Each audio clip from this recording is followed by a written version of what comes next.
નમસ્કાર દર્શક મિત્રો, યુથને લઈને સૌથી મોટા ચોંકાવનારા સમાચાર સામે આવી રહ્યા છે, જેણે વિશ્વના તમામ મોટા દેશોની ઊંઘ ઉડાડી દીધી છે.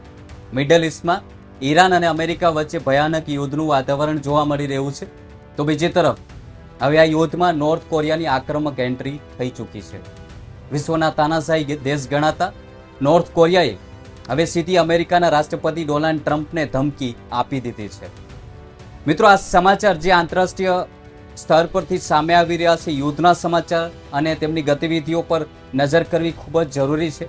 કારણ કે આંતરરાષ્ટ્રીય સ્તર પર જે ચાલતી યુદ્ધની સ્થિતિની સીધી અસર વિશ્વના તમામ મોટા દેશોના અર્થવ્યવસ્થા પર પડતી હોય છે. ખાસ કરીને ભારત જેવા મોટા ડેમોક્રેસી દેશ પર પણ જોવા મળતી હોય છે. જેથી કરીને આંતરરાષ્ટ્રીય સ્તર પર યુદ્ધની ગતિવિધિઓ પર નજર કરવી ખૂબ જ જરૂરી હોય છે. જેથી કરીને અમે તમારા સુધી આંતરરાષ્ટ્રીય સ્તર પર ચાલતી યુદ્ધની જે પણ સ્થિતિ છે, અપડેટ છે, તેના વિશે જણાવીએ છીએ એપિસોડના માધ્યમથી. અને હજુ સુધી તમે અમારી ચેનલને સબસ્ક્રાઇબ નથી કરી તો તુરંત કરી લેજો. સાથે જ બેલ આઇકન પર ક્લિક કરવાનું ભૂલશો નહીં. નોર્થ કોરિયા જે ખૂબ જ તાનાશાહી દેશ ગણવામાં આવે છે, તેમના કિંગ જોને સૌથી મોટું એલાન પણ કર્યું છે. પરમાણુ અને ન્યુક્લિયર હથિયારો લઈને તેના વિશે પણ વાત કરીશું. અને ડોનાલ્ડ ટ્રમ્પે ફરી એકવાર નવી ધમકી આપી દીધી છે, તેના વિશે પણ વિગતવાર વાત કરીશું. હાલમાં જે સમાચાર મળી રહ્યા છે તે મુજબ હવે અમેરિકા પાસે હથિયારો ખૂટી રહ્યા છે, ત્યારે તેના કારણોસર હવે નોર્થ કોરિયાને ઈરાન સામેના યુદ્ધમાં સીધા સામેલ થવા માટે અમેરિકાનો સાથ આપવા માટે દબાણ ઊભું કરવામાં આવી રહ્યું છે ડોનાલ્ડ ટ્રમ્પ દ્વારા. જોકે નોર્થ કોરિયાના તાનાશાહી અને સુપ્રીમ લીડર કિંગ જોન અતિશય આક્રમક મોડમાં આવી ગયા છે. તેમના નિવેદન અને તેમના દબાણનું જે અપડેટ સામે આવી છે તેને સાંભળીને અને તેમણે ખુલ્લી તથા ભયાનક ધમકી આપી દીધી છે. કિમ જોને ચોખ્ખા શબ્દોમાં ચેતવણી આપતા કહ્યું છે કે જો નોર્થ કોરિયા આ યુદ્ધમાં ભૂલથી પણ પોતાનો પગ મૂકશે તો અમેરિકાને કોઈ પણ પ્રકારની સૈન્ય મદદ કરશે તો નોર્થ કોરિયા કોઈ પણ પ્રકારનો વિલંબ કર્યા વિના સીધો ઇઝરાયલ પર ભયાનક હુમલો કરી દેશે તેવું કિમ જોને નિવેદન આપ્યું છે અને એલાન કર્યું છે. આ સાથે જ કિંગ જોનના આ આક્રમક નિવેદન બાદ આખા એશિયા અને મધ્ય પૂર્વના દેશોમાં ભારે અફરાતફરી મચી ગઈ છે. બીજી તરફ આ સતત વધી રહેલી લશ્કરી ખેંચતાણ વચ્ચે નોર્થ કોરિયાના સુપ્રીમ લીડર કિંગ જોનની બહેન, જેમનું નામ છે કિમ યોન જોંગ છે, તેમણે પણ એક અત્યંત કડક અને મહત્વપૂર્ણ નિવેદન આપ્યું છે. તેમણે દુનિયાને સ્પષ્ટ સંદેશ આપતા કહ્યું છે કે નોર્થ કોરિયાનો ન્યુક્લિયર સ્ટેટસ એટલે કે પરમાણુ શક્તિ ધરાવતા દેશ તરીકેનો જે દરજ્જો તેમને મળ્યો છે તે સંપૂર્ણ કાયમ રહેશે. વધુમાં તેમણે જણાવ્યું છે કે અમારી પરમાણુ ક્ષમતા અને ન્યુક્લિયર શસ્ત્રોના વિકાસને કોઈ પણ અટકાયત વગર સતત અપગ્રેડ કરાવતા રહેશું. એટલે કે કોઈની તાકાત નથી બીજા દેશોની કે અમારા ન્યુક્લિયર જે સ્ટેટસ છે તેમને આંચ પણ અપાવી શકે અથવા કોઈ પણ પ્રકારનો હુમલો કરી શકે. તમને જણાવી દઈએ, તાજેતરમાં એશિયન દેશો દ્વારા નોર્થ કોરિયાને પોતાના પરમાણુ હથિયારો છોડી દેવા માટે જે અપીલ કરવામાં આવી હતી તેને કિંગ જોનની બહેને મૂર્ખતા ગણાવીને તદ્દન ફગાવી દીધી છે. નોર્થ કોરિયાનું સ્પષ્ટ માનવું છે કે તેમનું આ ન્યુક્લિયર કવચ દેશની રાજકીય સત્તાને બચાવવા માટે સૌથી મોટું હથિયાર છે. કારણ કે તેમની પાસે જે ન્યુક્લિયર પાવર છે તેના કારણે જ તેમની સત્તા ટકેલી છે, જેને દુનિયાની કોઈ પણ તાકાત હવે તેમની પાસેથી છીનવી શકશે નહીં. એટલું જ નહીં, મધ્ય પૂર્વમાં ઇઝરાયલ અને ઈરાન વચ્ચે ચાલી રહેલા યુદ્ધ પર નિવેદન આપતા કિંગ જોને ઇઝરાયલ પર એક તીખો અને સીધો પ્રહાર કર્યો છે. કિમે સ્પષ્ટ શબ્દોમાં કહ્યું છે કે ઇઝરાયલ હકીકતમાં કોઈ સ્વતંત્ર કે કાયદેસરનો દેશ નથી, પરંતુ તે વોશિંગ્ટન અને અમેરિકાના જોરે અને તેના ઇશારે ચાલતો એક મોટો આતંકવાદી પ્રોજેક્ટ છે. નોર્થ કોરિયાનું આક્રમક વલણ બતાવે છે કે તેઓ આ મહાયુદ્ધમાં ખુલ્લેઆમ ઈરાનની પડખે મજબૂતીથી ઊભા રહી ગયા છે. આ સમગ્ર ઘટનાક્રમે હવે અમેરિકા અને ઇઝરાયલ અને નોર્થ કોરિયા માટે મોટો સુરક્ષા ચિંતાનો વિષય ઊભો કર્યો છે. કારણ કે નોર્થ કોરિયા કોઈ પણ ઘડીએ મધ્ય પૂર્વના યુદ્ધને એશિયા પેસિફિક વિસ્તાર સુધી ખેંચી લાવવાની તાકાત દર્શાવી રહ્યું છે.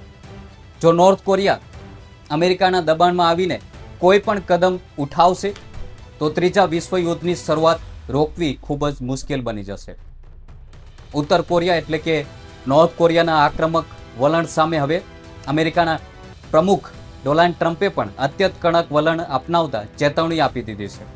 ટ્રમ્પે ખુલ્લેઆમ કહ્યું છે કે નોર્થ કોરિયા ઈરાનને શસ્ત્રો સપ્લાય કરવાનું તાત્કાલિક બંધ કરી દે, નહીંતર અમે તમારા આખા દેશને સંપૂર્ણ નષ્ટ કરી દેશું.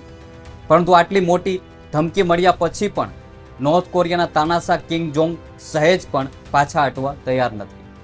કિંગ જોંગે સામે વળતો પ્રહાર કરતા તેમણે કહ્યું છે કે અમે અમેરિકાની આવી ધમકીઓથી જરાય ડરવાના નથી. અમેરિકા કે ઇઝરાયલ ગમે તે સામે આવી જાય, અમે ઇઝરાયલની પાછળ મજબૂતીથી ઊભા રહીશું અને ઇઝરાયલને શસ્ત્રો મોકલવાનું ક્યારેય બંધ નહીં કરીએ. કિમના તીખા જવાબ પર ટ્રમ્પે ફરી એકવાર પલટવાર કર્યો છે, તેને પણ સાંભળવું ખૂબ જ જરૂરી છે. તેમણે કહ્યું છે કે ઈરાન જેવા દેશ સાથે નિપટતા અમે બહુ સમય નથી લાગ્યો.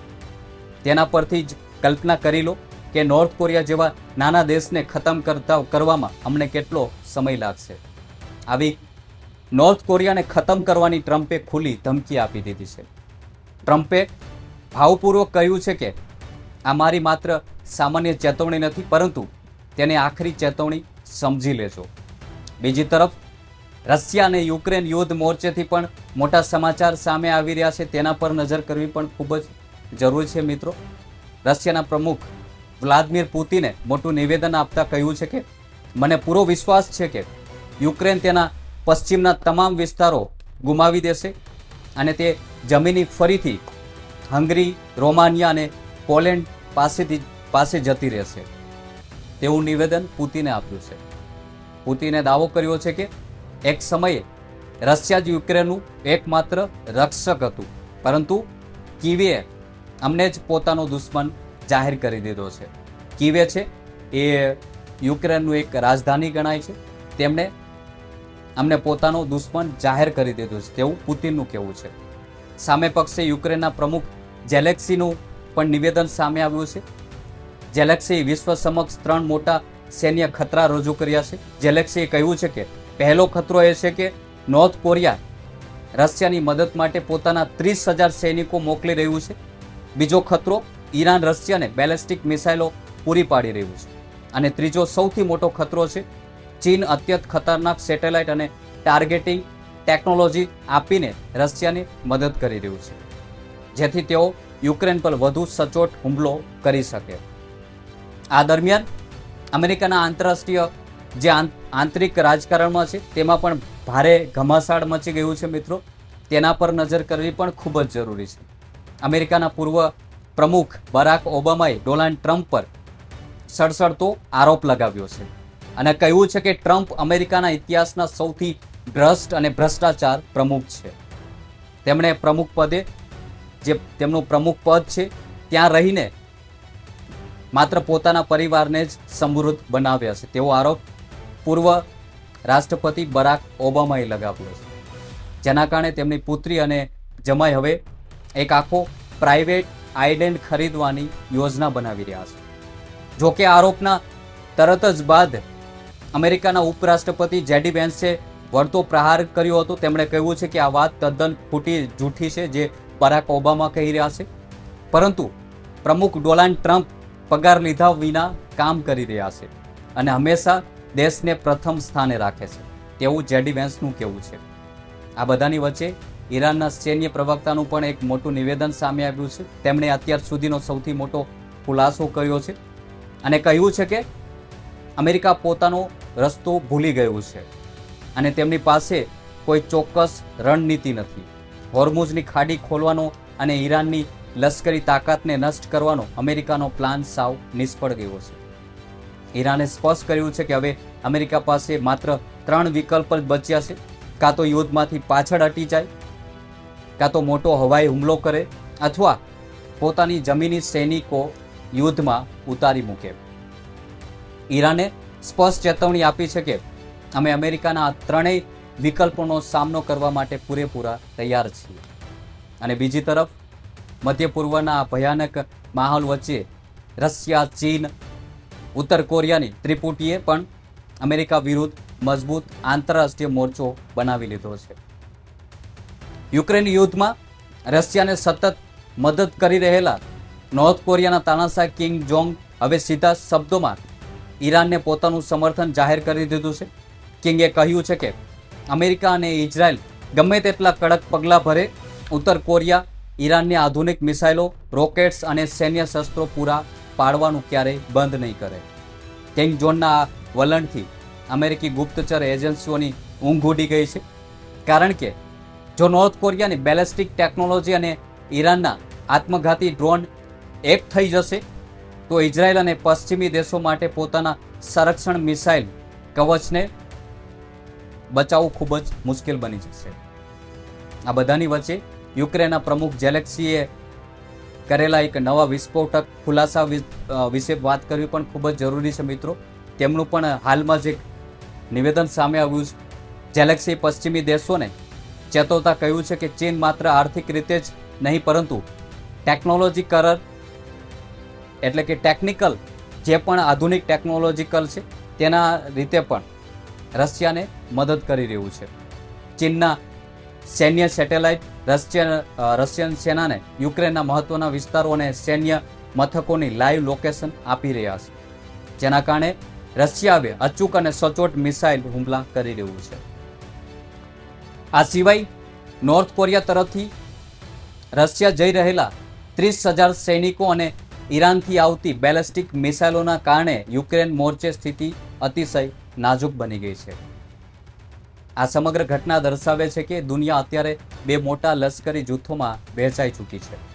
એક તરફ અમેરિકા, ઇઝરાયલ અને તેમના પશ્ચિમી સાથી દેશો છે, તો બીજી તરફ રશિયા, ચીન, ઈરાન અને નોર્થ કોરિયાનું શક્તિશાળી ગઠબંધન ઊભું થઈ રહ્યું છે. આ સંઘર્ષ હવે માત્ર 2 કે 3 દેશો પૂરતો મર્યાદિત નથી રહ્યો મિત્રો, પરંતુ તે ઝડપથી વૈશ્વિક યુદ્ધ તરફ આગળ વધી રહ્યો છે, જ્યાં દરેક દેશ પોતાના અસ્તિત્વ અને વર્ચસ્વ માટે આરપારની લડાઈ લડી રહ્યા છે. અમેરિકાના આંતરિક રાજકારણમાં પણ આ આંતરરાષ્ટ્રીય કટોકટીના કારણે મોટી હલચલ મચી ગઈ છે. પ્રમુખ પદની ચૂંટણીઓ નજીક આવી રહી છે, ત્યારે ડોનાલ્ડ ટ્રમ્પ અને બરાક ઓબામા વચ્ચેની રાજકીય જંગ વધુ તીખી બની ગઈ છે. એક તરફ ટ્રમ્પ પોતાની પરદેશી નીતિ અને સખત નિર્ણયોના જોરે દેશને મજબૂત બનાવવાનો દાવો કરી રહ્યા છે, તો બીજી તરફ વિરોધ પક્ષો તેમના પર વિદેશી સંબંધો અને દેશને બિનજરૂરી યુદ્ધમાં ધકેલવાનો આક્ષેપો લગાવી રહ્યા છે. આંતરિક રાજકીય ખેંચતાણને કારણે વોશિંગ્ટનની વિદેશ નીતિ સતત અસ્થિર બની રહી છે, જેનો સીધો ફાયદો રશિયા, ચીન અને ઈરાન જેવા અમેરિકી વિરોધી દેશો ઉઠાવી રહ્યા છે. આ સમગ્ર ઘટનાને લઈને તમારું શું કહેવું છે? કમેન્ટ કરી જરૂર જણાવજો. અને આવા વધુ ઇન્ટરેસ્ટિંગ એપિસોડ જોવા માટે જોડાયેલા રહો અમારી ચેનલ સાથે. અને હજુ સુધી તમે અમારી ચેનલને સબસ્ક્રાઇબ નથી કરી તો તુરંત કરી લેજો. અને મારા ઇન્સ્ટાગ્રામ પેજને ફોલો કરવાનું ભૂલશો નહીં, જે ડિસ્ક્રિપ્શનમાં તેમની લિંક દીધી છે. સાથે જ સબસ્ક્રાઇબ કર્યા બાદ બેલ આઇકન પર ઓલ નોટિફિકેશન ઓન જરૂર કરી દેજો, જેથી નવા એપિસોડની નોટિફિકેશન તમને મળતી રહે. અને આ વિડીયોને વધુમાં વધુ શેર કરો. જે લોકોએ અત્યાર સુધી એન્ડ સુધી વિડીયો જોયો છે તેમનો ખૂબ ખૂબ આભાર. જય હિન્દ.